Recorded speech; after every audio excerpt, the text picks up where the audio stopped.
झारखंड के मुख्यमंत्री हेमंत सोरेन से 20 जनवरी की हुई पूछताछ के दौरान सीआरपीएफ के सीएम हाउस के पास पहुंचने के बाद रांची प्रशासन की तरफ से एफआईआर दर्ज किया गया, जिसको लेकर राजनीति तेज हो गई है।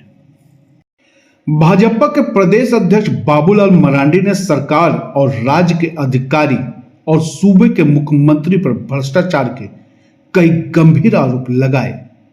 साथ ही सीआरपीएफ के ऊपर हुए एफआईआर को भी गलत बताते हुए कहा कि एफआईआर मुख्यमंत्री पर होना चाहिए। इस तरह के सवालों पर झारखंड मुक्ति मोर्चा के प्रवक्ता का कहना है कि धारा 144 लागू होने के बाद भी झारखंड मुक्ति मोर्चा के कार्यकर्ता वहां पर गए, यह उनकी मनोभावना थी और उन पर भी प्रशासनिक कार्रवाई की जा रही है। परंतु सीआरपीएफ जैसे प्रशासनिक अधिकारी की नियुक्ति वहां पर किस परिस्थिति में और किसके आदेश पर की गई, इसे बाबूलाल जी को बताना चाहिए। मुख्यमंत्री कार्यकर्ताओं को समझाने के लिए वहां गए। क्या कुछ कहना है मनोज पांडे का, आप भी सुने।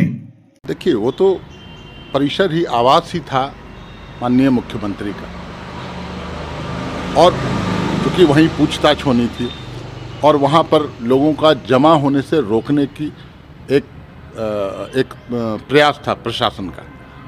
144 होता है कि भाई अब 5 से अधिक व्यक्ति इकट्ठे नहीं हो सकते। मुख्यमंत्री महोदय गए, ठीक है, मैं मानता हूँ कि हमारे पार्टी के कार्यकर्ता अपनी भावनाओं को रोक नहीं पाए थे, वहाँ जमा हुए थे, उन पर भी कार्रवाई हो रही है, मुकदमे दर्ज हुए हैं। लेकिन जो सरकारी पदाधिकारी हैं, जो जिम्मेवार पदों पर हैं, जिन पर देश की जनता को विश्वास रहता है, सीआरपीएफ, उनकी डिप्लॉयमेंट किस परिस्थिति में की गई, किसके आदेश पर की गई, बाबूलाल जी को उस पर भी कुछ बोलना चाहिए। यह ऐसा गैर जिम्मेदाराना व्यवहार आखिर किसके इशारे पर हुआ?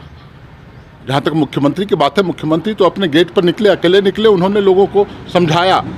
चूँकि वहाँ भारी भीड़ जमा थी, कुछ भी अनहोनी न हो जाए, पूरी तरह से अपने कार्यकर्ताओं को समझा बुझाकर उन्होंने घर भेजा। इसलिए मुझे नहीं लगता इस तरह के बचकाना बातें बाबूलाल जी को नहीं करनी चाहिए। एलपीएन सादेव चौक पे जाकर के किए थे वो, उनका यही कहना है कि जब धारा 144 लगी हुई थी और सीआरपीएफ पे हुई केस जेएमएम कार्यकर्ताओं पे हुई, तो उस भीड़ में शामिल हो गए थे मुख्यमंत्री। नहीं, भीड़ में शामिल नहीं हुए थे, गलत बात है। उस भीड़ को समझाने के उद्देश्य से मुख्यमंत्री महोदय गए थे। मुख्यमंत्री तो एक अकेला व्यक्ति है, वो भीड़ को समझाने, कार्यकर्ताओं को समझाने, वहाँ से सभी को घर जाने की एक नसीहत दी, सुझाव दिया और सभी की भावनाओं के अनुरूप कुछ बातें बोली। लेकिन जो डिप्लॉयमेंट हुआ वो किसके इशारे पर हुआ? बाबूलाल जी, उस पर मुंह में दही जम जाती है क्या? उस पर भी तो कुछ बोलना चाहिए। एक केंद्रीय रिजर्व पुलिस से ऐसी उम्मीद नहीं की जा सकती है। उसके लिए जो भी दोषी है उस पर भी कुछ बोले बाबूलाल जी। वहीं बाबूलाल मरांडी के आरोपों पर कांग्रेस ने पलटवार करते हुए कहा कि बाबूलाल मरांडी की बातों को ज्यादा अहमियत देने की जरूरत नहीं है। बाबूलाल मरांडी ने 14 वर्षों का वनवास काटा है, आगे वो 14 वर्ष के और वनवास पर रहेंगे। क्या कुछ कहना है कांग्रेस प्रदेश अध्यक्ष राजेश ठाकुर का, आप भी सुने। जब से बने हैं तब से ये समझ रहे हैं कि परसों जाके मुख्यमंत्री बन जाएंगे। 14 साल वैसे काटे हैं, 14 साल और काटना पड़ा, इसलिए उनकी बातों को बहुत अहमियत देने की जरूरत है। वहीं इस विषय पर क्या कुछ कहना है प्रतुल सहदेव का, आप भी सुने।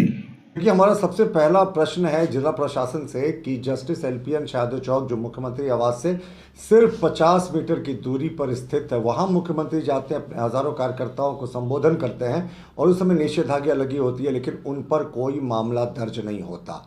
लेकिन जो सीआरपीएफ, जिस तरीके का माहौल बन गया था उस दिन पूरे राजधानी में और ख़ास करके मुख्यमंत्री आवास के आसपास हज़ारों जेएमएम के कार्यकर्ता हथियार हरवे के साथ जमा हो गए थे, निषेधाज्ञा का उल्लंघन कर रहे थे और बार बार ईडी का सेंधरा, ईडी पर हमला, आग लग जाएगा झारखंड में, तरह तरह की बातें कर रहे थे और प्रशासन मूक दर्शक था। ये आपको जो सीओ ने एफआईआर किया उसी से ये प्रतीत होता कि धारा 144 लगे होने के बावजूद हज़ारों की संख्या में जेएमएम के कार्यकर्ता भी आ गए, ये सीओ ने कहा है। तो ये खुद मान रहे हैं कि उस दिन law and order machinery collapse कर गई थी, तो ईडी के जो अफसर उनको टारगेट करने का यहाँ बात हो रहा था। तो हमारा मानना है कि अगर उस दिन सीआरपीएफ नहीं आती तो ईडी के अफसरों के खिलाफ किसी बड़ी अनहोनी की आशंका से इनकार नहीं किया जा सकता था और मुकदमा दर्ज हुआ तो जमानतीय धाराओं पे जेएमएम के कार्यकर्ताओं के द्वारा पर जो हथियार लेकर आए थे और सीआरपीएफ पर इन्होंने गैर जमानतीय धाराओं पर जिक्र किया। कहते हैं ना, जब पाप का घड़ा भर जाता है तो ऐसे ही निर्णय होता है। मुख्यमंत्री जी, आपके कयामत की रात आ गई है, अब ईश्वर आपके गुनाहों का फैसला करेगा और आप बच नहीं सकते। ये झारखंड मुक्ति मोर्चा ने ये भी आरोप